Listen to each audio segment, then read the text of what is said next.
Kishore Chougale maths classes इंडियामध्ये आपलं स्वागत आहे। आजच्या व्हिडिओमध्ये आपण डिस्कस करणार आहोत इनडिटर्मिनेट फॉर्म्स। काय डिस्कस करणार आहोत आपण? Indeterminate forms. ओके, तर इनडिटर्मिनेट या शब्दाचा काय अर्थ आहे आज ते बघूया। बघा, आधी आपण बघूया डिटर्मिनेट हा जो शब्द आहे डिटर्मिनेट। डिटर्मिनेट म्हणजे काय? तर डिटरमाइन करू शकतो आपण, त्याची लिमिटिंग व्हॅल्यू कॅल्क्युलेट करू शकतो आपण, त्याचं लिमिट फाइंड आउट करू शकतो, असा त्याचा अर्थ आहे। इनडिटर्मिनेट याचा अर्थ काय? तर ते त्याचा आपण डायरेक्ट व्हॅल्यूज फाइंड आउट करू शकत नाही, डायरेक्ट व्हॅल्यूज फाइंड आउट करू शकत नाही। फॉर एक्झाम्पल मी एक्झाम्पल देतो तुम्हाला। Limit x tends to 2 x minus 2 upon x square minus 4। आता समजा याचं लिमिट आपल्याला फाइंड आउट करायचं आहे।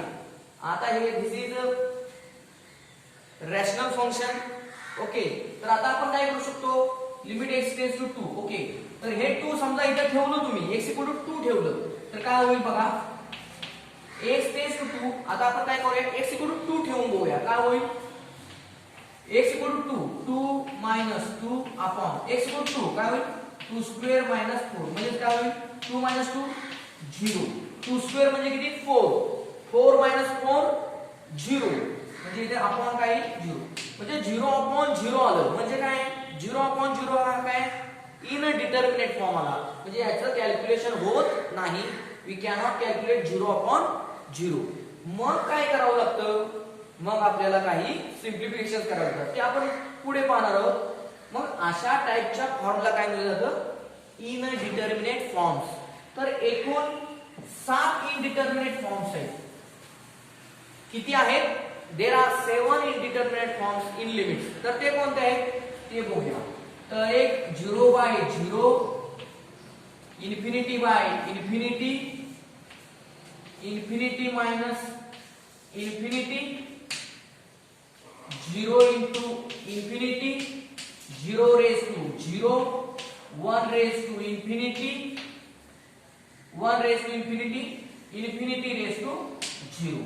येते का लक्षात? पुन्हा एकदा बघा, 0 upon 0, infinity upon infinity, infinity minus infinity, 0 into infinity, 0 raised to 0, 1 raised to infinity, infinity raised to 0। किती झाले बघा एकूण?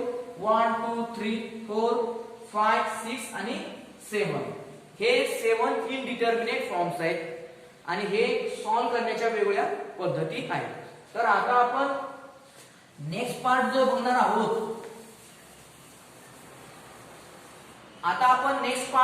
आहोत, की यातले जे इनडिटर्मिनेट फॉर्म्स आहेत, जसे की आता इथे 0 बाय 0 फॉर्म आहे उदाहरणार्थ, 0 बाय 0 फॉर्म आहे उदाहरणार्थ, तर 0 बाय 0 फॉर्म असू द्या किंवा जनरल कोणतेही फॉर्म असू द्या, तर या लिमिट चॅप्टर मध्ये आपण आता लिमिट फाइंड आउट करण्याच्या 3 मेथड्स बघणार आहोत। किती? 3 मेथड्स। तर आता आपण बघूया मेथड्स फॉर लिमिट्स। तर याच्यामध्ये एकूण 3 मेथड पाहणार आहोत। पहिली मेथड आहे ती म्हणजे फॅक्टरायझेशन मेथड। कोणती?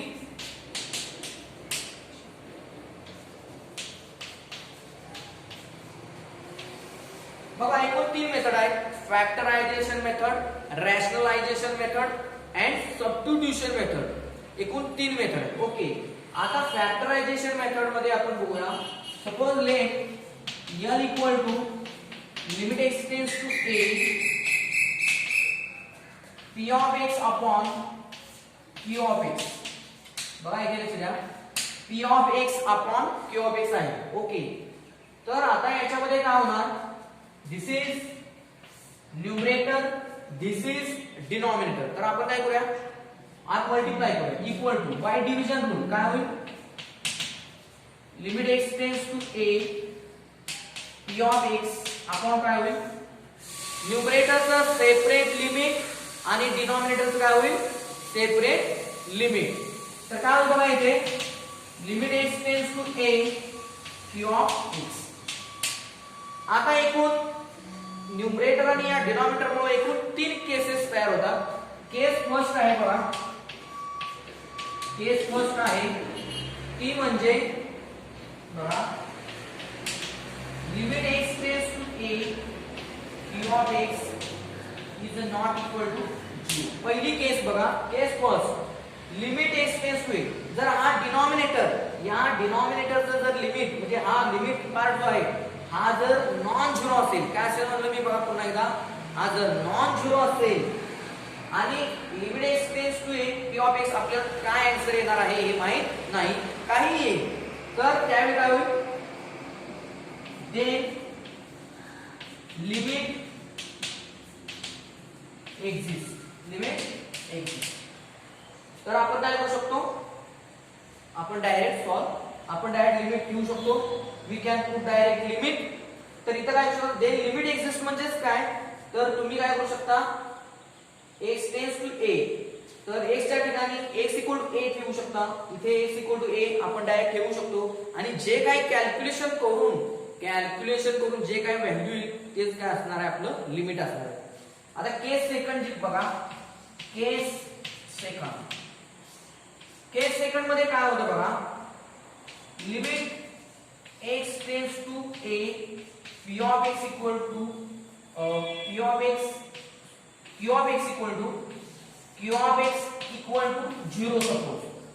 सपोज या डिनॉमिनेटरचं लिमिट काय आहे, या डिनॉमिनेटरचं लिमिट काय होईल, डिनॉमिनेटरचं limit x tends to a q of x equal to 0 म्हणजे हे 0 झाला, डिनॉमिनेटर 0 झाला, न्यूमरेटर काही असेल, हे लक्षात समजते का. तर आता इथे काय होईल, limit x tends to a q of x equal to 0 आणि एनी नंबर, याचं काही आन्सर येईल, नो प्रॉब्लेम, याचं काही आन्सर येईल, नो प्रॉब्लेम. तर इथं काय होईल, मग काही आन्सर असेल पण डिनॉमिनेटर काय 0 आहे ना, मग एनी नंबर अपॉन 0 काय इन्फिनिटी, म्हणजे काय झालं, लिमिट डज नॉट, लिमिट काय होईल, does not exist, limit does not exist, limit does not exist. येते लक्षात. आता तिसरी जी केस आहे ती बघूया. तिसरी केस काय आहे बघा, केस थर्ड आहे, न्यूमरेटर आणि डिनॉमिनेटर दोन्ही 0 आहेत, म्हणजे काय, limit x tends to a p of x equal to 0 and limit x tends to a p of x equal to 0, दोन्हीही 0 आहेत, म्हणजे काय, आता दोन्ही न्यूमरेटरचं लिमिट पण 0 आहे, डिनॉमिनेटरचं लिमिट पण 0 आहे. याचा अर्थ काय, तर x इक्वल टू a जर इथं ठेवलं आणि इथं x इक्वल टू इथं a ठेवलं, x इक्वल टू a, तर तुम्हाला मिळणार जे काय आन्सर असणार आहे ते काय असणार आहे, 0 0 असणार आहे समजा. तर 0/0 फॉर्म्युला झालं काय, इथं 0/0 फॉर्म झाला ना.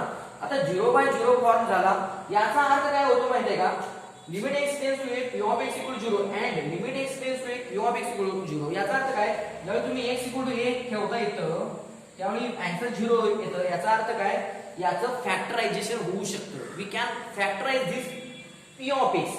Similarly we can factorise this q of x. Means we can factorise this numerator and denominator. समजते का. म्हणजे आता आपण काय करायचं आपल्याला माहिती झाले, म्हणजे काय, then factorise numerator and denominator, simplify it and put given limit, we get final limit येईल. म्हणजे काय होईल इथं, then factorise numerator and denominator factorise करा, सिम्प्लिफाय करा, ते फॅक्टरायझेशन झाल्यानंतर सिम्प्लिफाय करा आणि सिम्प्लिफाय केल्यानंतर काय करा, जे लिमिट दिले, limit x tends to suppose 2 दिला असेल, x टेंड्स टू 3, तर काय तुम्ही करू शकता त्या केस मध्ये x इक्वल टू 3 लिहू शकता, x इक्वल टू 2 लिहू शकता. कारण जो इथं 0/0 फॉर्म आहे, पुन्हा एकदा ऐका, हा जो 0/0 फॉर्म आहे तो या फॅक्टरायझेशन मुळे काय होतो, फॅक्टरायझेशन आणि सिम्प्लिफिकेशन केलं की तो व्हॅनिश होतो. काय होतो, व्हॅनिश होतो. आपलं कामच आहे ते फॅक्टरायझेशन मेथड वापरणं, रॅशनलायझेशन मेथड वापरणं, पुन्हा सबस्टिट्यूशन मेथड आपण वापरणार आहोत. तिन्ही मेथड्स आपण काय करणार आहोत या मॅथ्स मध्ये जे या लिमिट चॅप्टर मध्ये ज्या इनडिटर्मिनेट फॉर्म्स येणार आहेत ते इनडिटर्मिनेट फॉर्म्स काय करण्यासाठी व्हॅनिश रिमूव्ह करण्यासाठी रिमूव्ह करून सिम्प्लिफाय करून डायरेक्ट आपण लिमिट ठेवण्यासाठी काय करणार आहोत या मेथड्स वापरणार आहोत. हे लक्षात. पण then factorise numerator and denominator simplify it and put given limit. Direct limit ठेवा तुम्ही आणि we get final limit here. Okay. तर आता आपण याच्यावर आधारित प्रॉब्लेम इथे लिहिलेला आहे. तर आपण प्रॉब्लेम डिस्कस करूया.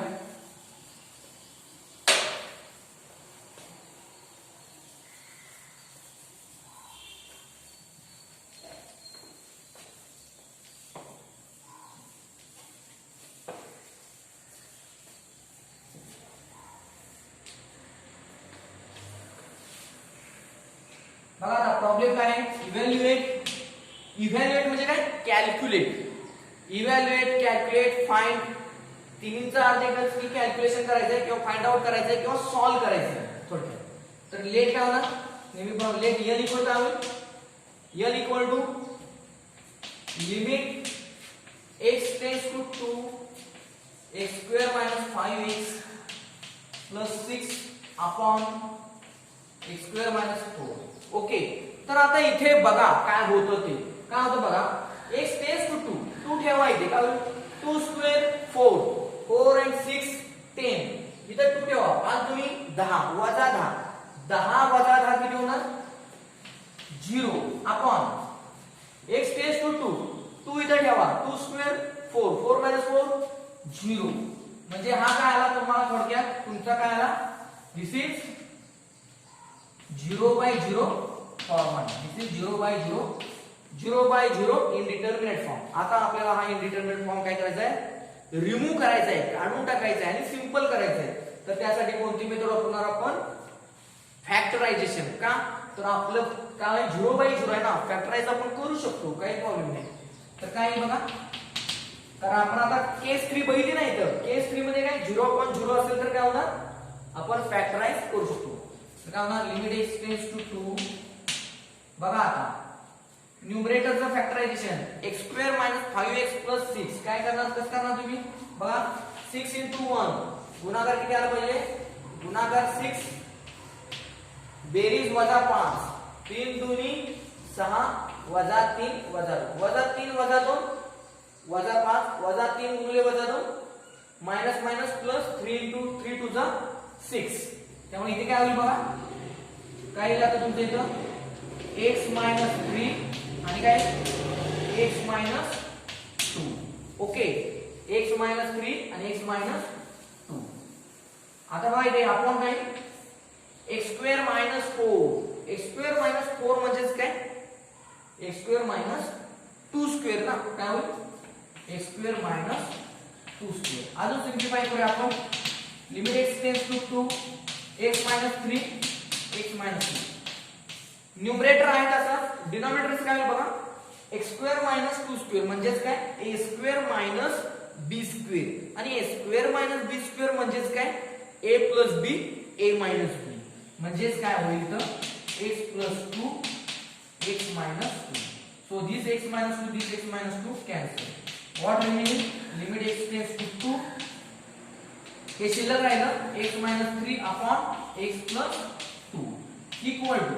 आता मी तुम्हाला सांगितलं त्याबद्दल फॅक्टरायझेशन झालं इथं. दिस is factorisation of this is the factorisation of numerator this is the factorisation of denominator x minus 2 x minus 2 get cancel only remaining this part means this is the simplification. आता simplification झालेलं आहे. आता आपण काय करायचं आहे x tends to 2 म्हणजे x equal to 2 आता आपण ठेवायचं आहे म्हणजे x इक्वल टू 2 ठेवायचं काय होईल x equal to put x equal to 2 therefore l equal to काय होईल 2 minus 3 upon 2 plus 2 2 minus 3 minus 1 upon 2 plus 2 4 minus 1 upon 4 is the value of limit our given problem. Okay, आता next part बघूया.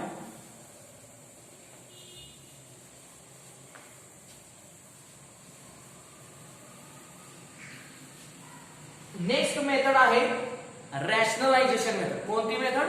Rationalisation. Second method rationalisation method. Rationalisation method. Okay, आता rationalization method केव्हा वापरायची तर ती आधी बघूया. बघा की f of x contains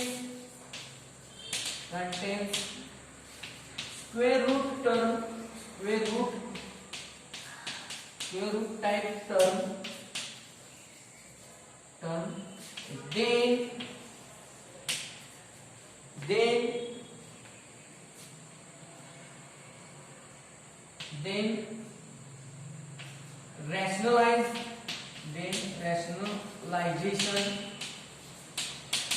rationalization is used. Rationalization is used. आता रॅशनलायझेशन करायचं म्हणजे काय करायचं तर बघूया. बघा if f of x contains square root term type term then rationalization is used. आता रॅशनलायझेशन कसं केलं जातं हे आपण एका एक्झाम्पल काय करूया, डिस्कस करूया. देन रॅशनलायझेशन इज युज्ड म्हणलेलं आहे आणि देन काय होईल मग they simplify it and put given limit and we get required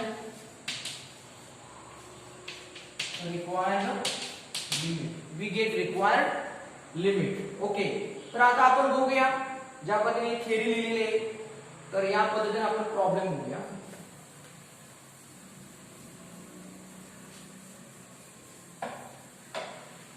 बघा आता याच्यामध्ये सेकंड प्रॉब्लेम आहे. बघा we discuss second problem. Limit x tends to 3 x square minus 9 upon square root x minus square root 3. Okay, let n equal to limit x tends to 3 x square minus 9 upon square root x minus square root 3. Okay, equal to. आता इथे बघा जसं आपण theory मध्ये पाहिलं होतं ही function contains square root type term. आता बघा स्क्वेअर रूट टाइप टर्म आहे बघा square root x minus square root 3 म्हणजे स्क्वेअर रूट इथं आहे. तर याचं रॅशनलायझेशन कसं करायचं बघा. Limit x tends to 3 x square minus 9 आता रूट x मायनस रूट 3 याचा काय घ्यायचा कॉन्जुगेट घ्यायचा म्हणजे रूट x मायनस रूट 3 इथं मायनस आहे मायनस काय घ्यायचं प्लस काय घ्यायचं प्लस. मग बघा इथं आता root x minus root 3 into काय मग इथे याच्या कॉन्जुगेटनं म्हणजे रूट x मायनस रूट 3 याच्या कॉन्जुगेटनं काय करायचं मल्टिप्लाय आणि डिवाइड करायचं. काय करायचं मल्टिप्लाय अँड डिवाइड करायचं म्हणजे काय होईल root x plus root 3 upon root x plus root 3 multiply and divide केलं. आता आपण सिंपल करूया equal to limit x tends to 3 x square minus 9 root x plus root 3. Numerator मध्ये आहे तसंच सगळं राहील. आता डिनॉमिनेटर मध्ये काय होतं बघा. डिनॉमिनेटर मध्ये काय होईल बघा याला a म्हणा a plus b a minus b म्हणजे काय होईल a square minus b square म्हणजेच काय होईल root x it's a square minus root 3 it's a square.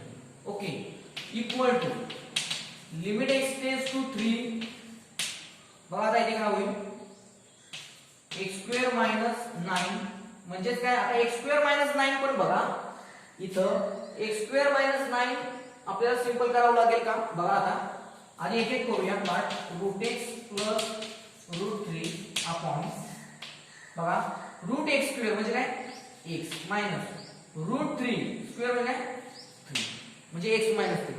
बघा आता इथे लक्ष द्या पुन्हा एकदा मी मेन प्रॉब्लेम करतो. लिमिट x टेंड्स टू 3 समजा तुम्ही इथं 3 ठेवलं 3 स्क्वेअर काय होईल 3 स्क्वेअर 9 9 मायनस 9 काय होईल 0. पुन्हा इथे root 3 x equal 3 root 3 minus root 3 0 म्हणजे हा 0/0 फॉर्म आहे हा इनडिटर्मिनेट फॉर्म आहे, तो आता आपल्याला काय करायचा आहे, सॉल्व्ह करायचा आहे.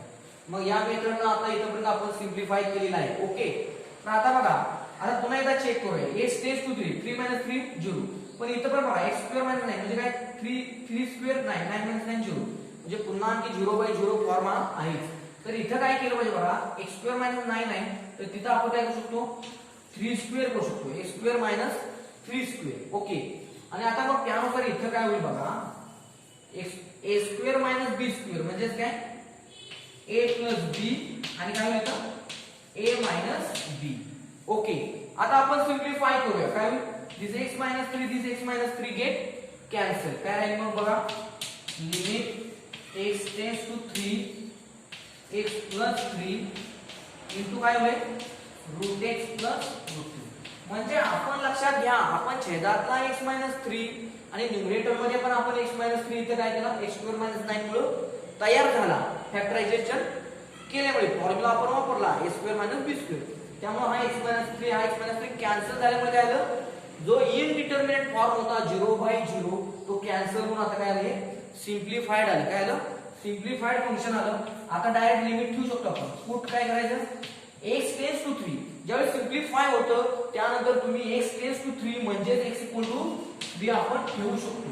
आणि जे रियल इक्वल टू काय होतं, 3 इथं ठेवा, 3 + 3 √x म्हणजे काय, √3 + √3 इक्वल टू 3 + 3 6. आता √3 + √3 म्हणजे किती, तुम्हाला माहिती आहे ऑलरेडी.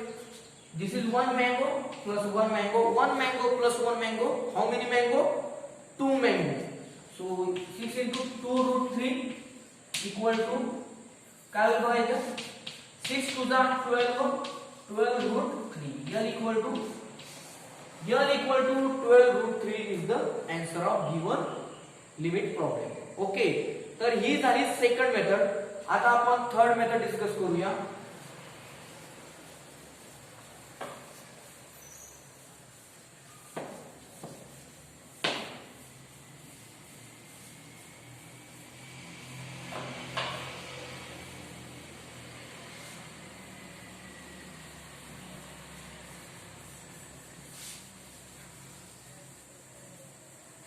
बघा, आता थर्ड मेथड जी आहे ती आहे सबस्टिट्यूशन मेथड. सबस्टिट्यूशन